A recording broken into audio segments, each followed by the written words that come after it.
Dr. P.K. Abraham was an enlightened economic wizard, a visionary who walked far ahead of his time.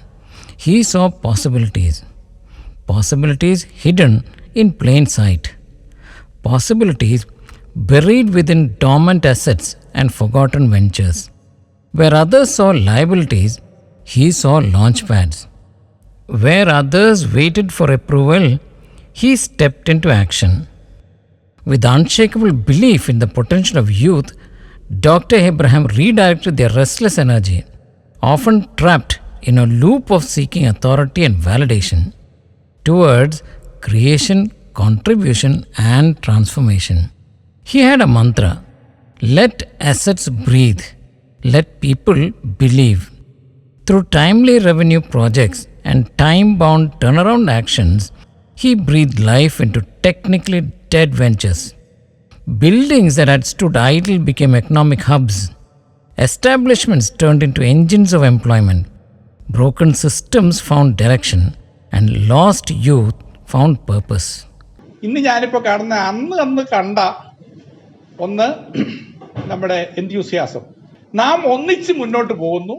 വർത്തവയിലായിട്ടുള്ള ചില കോഴ്സുകൾ എടുത്തുകൊണ്ട് നമ്മൾ മുന്നോട്ട് പോകണം. അത് ഒന്നെങ്കിലും ഒരു നന്മയെ പോഷിപ്പിക്കാൻ വേണ്ടിയുള്ള ഒരു മുന്നേറ്റം, ഒന്നിച്ച് സംഘത്വം, അല്ലെങ്കിൽ ഒരു തിന്മയെ കുറയ്ക്കാൻ വേണ്ടി. ഫോർ എക്സാമ്പിൾ, നിങ്ങൾക്കറിയാം, നമ്മുടെയൊക്കെ ക്യാമ്പസിലുള്ള വലിയൊരു തിന്മയാണ് ഈ അഡിക്ഷൻസ്. ഈ കേരളത്തിലെ യുവതലമുറയെ, വരുന്ന തലമുറയെ ഓൾമോസ്റ്റ് കാർന്നു നിന്നുകൊണ്ടിരിക്കുന്ന ഒരു വലിയൊരു അർബുദമായിട്ട് അത് മാറിയിരിക്കുകയാണ്. നമ്മുടെ ഒന്നും കാലത്തെ ഉള്ളതുപോലെ ഒന്നും അല്ല ഇപ്പോൾ അതുള്ളത്.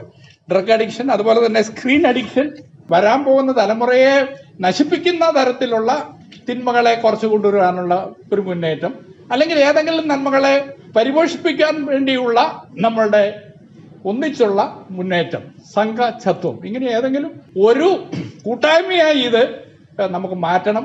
ഇതിൽ നിന്ന് നമുക്കൊരു ഔട്ട്കം, ഒരു പോസിറ്റീവ് ഔട്ട്കം നമുക്കുണ്ടാകണം. നമ്മുടെ എല്ലാ പാഷൻ എന്ന് പറഞ്ഞ മീഡിയയാണ്. We are all passionate about media.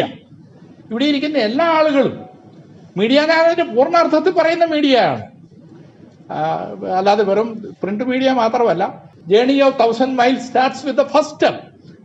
First സ്റ്റെപ്പിലേക്ക് നമ്മൾ പ്രവേശിക്കുന്ന ഇതായിത്തീരട്ടെ ഈ കൂട്ടായ്മ.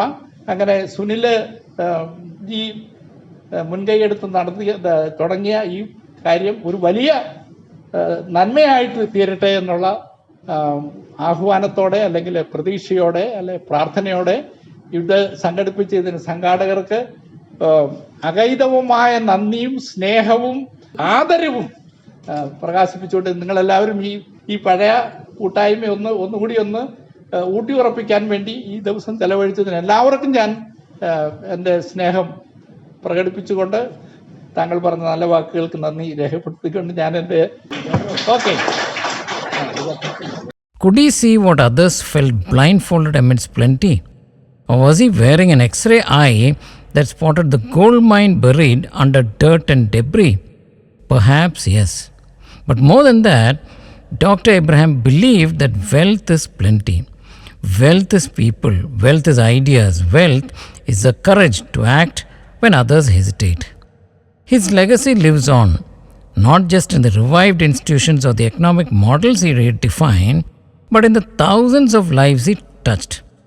Many young and young in minds walked with purpose, bearing the stamp of his influence. പ്രവർത്തിച്ചുകൊണ്ടേയിരിക്കുക, വർക്ക് ചെയ്തുകൊണ്ടേയിരിക്കുക. There is no retirement for people who are continuously working. So go on working. അതാണ് എനിക്ക് പറയാനുള്ളത്. ജോലി എന്ന് പറയുന്നത് നമ്മുടെ ജീവിതത്തിന്റെ അവിഭാജ്യ ഘടകമായിരിക്കുമ്പോൾ നമ്മളെപ്പോഴും യു ആർ എ പുലി. കണ്ണാടിയിൽ പൂച്ച കാണുന്നത് ഒരു പുലിയെയാണ് കാണുന്നത്. So if you feel that you are A പുലി, യു ആർ എ പുലി. ആ കോൺസെപ്റ്റിന്റെ കോട്ടം തട്ടാത്തടത്തോളം കാലം you are young, you are vibrant, you are active, and you can go ahead irrespective of what your age is. Dr. P.K. Abraham was a leader with a difference. He was a movement, an ecosystem in himself, a silent revolution that turned uncertainty into opportunity and vision into action. In a world of doubters and delays, Dr. Abraham chose to act, and in doing so, he showed us all the true meaning of enlightened leadership.